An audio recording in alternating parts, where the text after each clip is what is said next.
Drone বা চালকবিহীন বিমান, যাকে ইংরেজিতে বলা হয় আনম্যানড কমব্যাট ভেহিক্যাল, যা শত্রুদের অবস্থান শনাক্ত করতে পারে, রকেট, বোমা কিংবা মিসাইল ছুড়ে শত্রু শিবির ধ্বংস করতে পারে। শত্রুর বিরুদ্ধে ড্রোন ব্যবহারের সবচেয়ে বড় সুবিধা, নিজের গণ্ডি না ছেড়ে নিজেদের সৈন্যকে কোনোরকম বিপদের মুখে না ফেলে শত্রুকে বিনষ্ট করা যায়। ইউক্রেনে রাশিয়ার আগ্রাসনের প্রথম দিকে তুরস্কের কাছ থেকে 2019 সালে কেনা বায়রাক্তার TB2 ড্রোন দারুণ প্রতিরোধ গড়ে তুলতে পেরেছিল রাশিয়ার বিপক্ষে। আর বর্তমানে চলমান রাশিয়া ইউক্রেন যুদ্ধে সবচেয়ে বেশি ড্রোন ব্যবহার হচ্ছে। আর এ থেকে ধারণা করা যায় যে যুদ্ধের এক নতুন যুগে বিশ্ব। আর ইতিহাস হয়তো ইউক্রেন রাশিয়ার যুদ্ধকে ড্রোন যুদ্ধের প্রথম যুগ হিসেবে বিবেচনা করবে। কিন্তু কে জানে ভবিষ্যতে এই ড্রোন আরও কতটা নিখুঁত আর কতটা নির্ভুল হয়ে উঠবে। মোট কথা, ড্রোন প্রযুক্তি এগিয়ে চলেছে, তেমনি বেড়ে চলেছে তার ব্যবহার। আকাশ যুদ্ধসহ আগামী দিনে যে কোনো যুদ্ধে অপরিহার্য হয়ে উঠেছে ড্রোন। যুদ্ধক্ষেত্রে নতুন মাত্রা আনতে যাচ্ছে ড্রোন প্রযুক্তি, বদলে যাচ্ছে প্রচলিত যুদ্ধ ব্যবস্থা।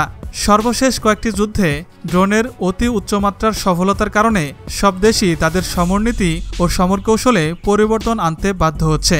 কারণ একটি দেশ বর্তমানে অস্ত্রের দিক দিয়ে যতই শক্তিশালী হোক না কেন, প্রতিপক্ষের ড্রোন আক্রমণ প্রতিহত করতে না পারলে সেই দেশের বিপর্যয় অনিবার্যই বলা যায়। ইউক্রেন রাশিয়া যুদ্ধের প্রথম দিকে রাশিয়ার প্রতিরক্ষা ব্যবস্থা থাকার পরও ঠেকাতে পারেনি তুরস্কের নির্মিত বায়রাক্তার TB2 হামলা। কিন্তু পরবর্তীতে বহু চেষ্টার পরে ইউক্রেনের কিছু ড্রোন ভূপাতিত করেছে রাশিয়া। আর ড্রোনের কার্যকারিতা দেখে ইতিমধ্যেই হতবাক গোটা বিশ্ব। ড্রোন প্রযুক্তির দ্রুত উন্নতির কারণে সামরিক দিক দিয়ে পিছিয়ে থাকা অনেক দেশ ড্রোন প্রযুক্তিতে উপরে উঠে আসতে শুরু করে দিয়েছে। কারণ ভবিষ্যতে শক্তিশালী ও দুর্বল দেশের মধ্যে দ্রুত ব্যবধান কমিয়ে আনতে পারে ড্রোন। বর্তমান পরিস্থিতি বিবেচনায় প্রতিটি দেশেরই প্রথম পছন্দ হতে চলেছে ড্রোন। গত কয়েক বছর ধরে বিশ্বের বিভিন্ন প্রান্তে যেসব যুদ্ধ সংঘটিত হয়েছে তাতে অবিচ্ছেদ্য অংশ ছিল ড্রোন। গত 20 বছর ধরে টার্গেট কিলিং মিশনে ব্যবহার করা হচ্ছে সামরিক ড্রোন।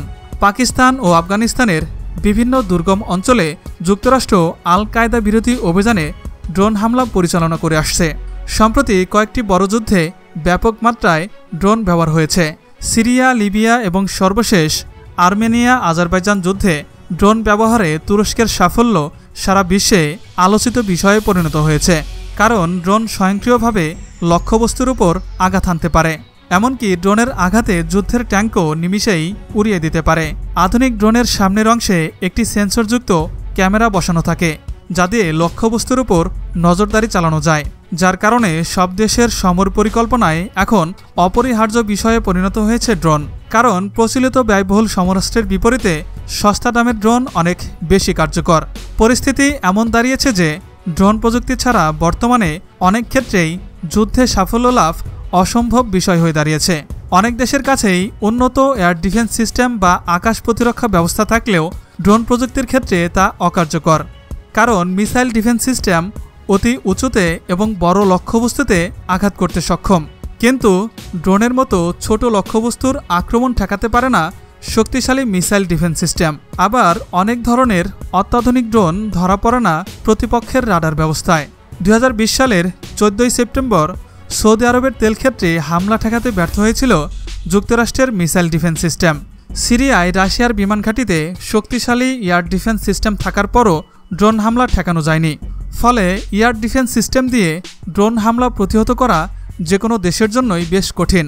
ড্রোনের যুদ্ধ আগামীতে ভয়ঙ্কর হতে পারে সেটা যুক্তরাষ্ট্র ও ইসরায়েল বহু আগেই বুঝতে পেরেছিল, যার কারণে অনেক আগে থেকেই যুক্তরাষ্ট্র এবং ইসরায়েল যৌথভাবে এন্টি ড্রোন সিস্টেম উদ্ভাবনের জন্য চেষ্টা করে আসছে। বর্তমানে ড্রোন উৎপাদনে সবচেয়ে বেশি গুরুত্ব দিচ্ছে যুক্তরাষ্ট্র, ইসরায়েল, তুরস্ক ও চীন। চলুন সংক্ষেপে ড্রোনের ইতিহাস জেনে নেওয়া যাক। ড্রোনের ইতিহাসটা খুবই মজার এবং অদ্ভুত। অস্ট্রিয়া থেকে যখন ভেনিস স্বাধীনতার জন্য লড়াই করছিল, তখন 1849 সালে ইতালির কাছে ড্রোনের ইতিহাস খুঁজে পেয়েছিলেন অনেকেই। অস্ট্রিয়ান সৈন্যরা গরম বাতাস, হাইড্রোজেন বা হিলিয়াম ভর্তি বেলুন দিয়ে বোমা সজ্জিত করে ভেনিসে আক্রমণ করে। প্রথম মানুষবিহীন বেতার নিয়ন্ত্রিত বিমান ব্যবহার হয়েছিল প্রথম বিশ্বযুদ্ধে। 1918 সালে মার্কিন সেনাবাহিনী পরীক্ষামূলকভাবে একটি চালকবিহীন ফ্লাইং বোম বিমান তৈরি করেছিল, যা কখনোই যুদ্ধে ব্যবহার করা হয়নি। চলুন এখন আমরা সংক্ষেপে জেনে নেই ড্রোন কিভাবে কাজ করে। ড্রোন যে প্রক্রিয়ায় কাজ করে তার নাম হচ্ছে UAV, যার পূর্ণ অর্থ হচ্ছে আনম্যানড এরিয়াল ভেহিক্যাল। আমরা সবাই জানি ড্রোনের দুটি প্রকারভেদ রয়েছে, একটি হচ্ছে বেসামরিক ড্রোন, আরেকটি হচ্ছে সামরিক ড্রোন। বেসামরিক ড্রোনগুলো মূলত একটি ক্যামেরা, পাখা আর কিছু সেন্সর থাকে যা তাকে আকাশে উড়তে এবং সঠিক পথে যেতে সাহায্য করে। বেসামরিক ড্রোনগুলো সাধারণত 20 থেকে 50 মিনিট পর্যন্ত একটানা আকাশে উঠতে পারে। এগুলো সাধারণত 5 থেকে 20 কিলোমিটার দূর থেকেও রিয়েল টাইম ভিডিও ট্রান্সমিট করতে পারে। তবে অবশ্যই সাধারণ ইওভি হোক আর সামরিক ইওভি, সবাইকেই রিমোট দ্বারাই পরিচালিত করতে হয়।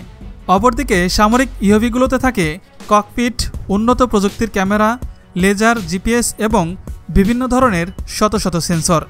সামরিক ড্রোনগুলো বেসামরিক ড্রোনের তুলনায় অনেক দূর থেকে কন্ট্রোল করা যায়। স্যাটেলাইটের সাহায্যে পরিচালিত ড্রোনগুলো পৃথিবীর যে কোনো প্রান্ত থেকেই কন্ট্রোল করা যায়। উন্নত প্রযুক্তির সামরিক ড্রোনগুলো একটানা 40 থেকে 50 ঘন্টা আকাশে উঠতে পারে, আর এগুলোর জন্য একটা রানওয়ের প্রয়োজন হয়। আধুনিক প্রযুক্তির ড্রোনগুলো সাধারণত স্যাটেলাইটের মাধ্যমে নিয়ন্ত্রণ করা হয়।